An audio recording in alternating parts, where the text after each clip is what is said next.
Welcome! In front of me I have Haylou GST watch, and I'm gonna show you how to measure the heart rate on this device.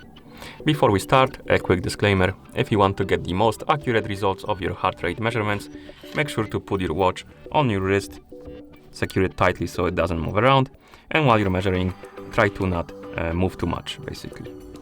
I'm just gonna put my finger on the sensor right here, but because of that, my results might be not too accurate. Okay? So let's continue with the measurements. First thing you will need to do is to wake up the screen on your watch. And you can do it by pressing the side button. After you wake up the screen, you can swipe up on the screen to open the menu. And here you have the option called BPM. Tap on it to open the heart rate widget.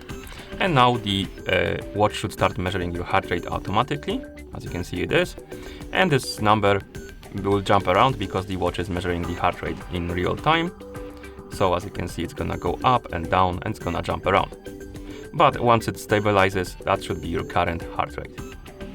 You can also swipe up on the screen to scroll through the statistics. Basically, you have a graph of the whole day and your heart rate. You have the resting heart rate.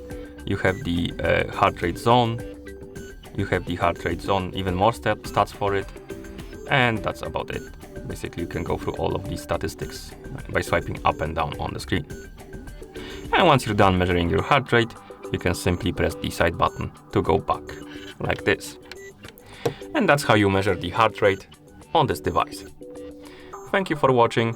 If you found this video helpful, please consider subscribing to our channel and leaving the like on the video.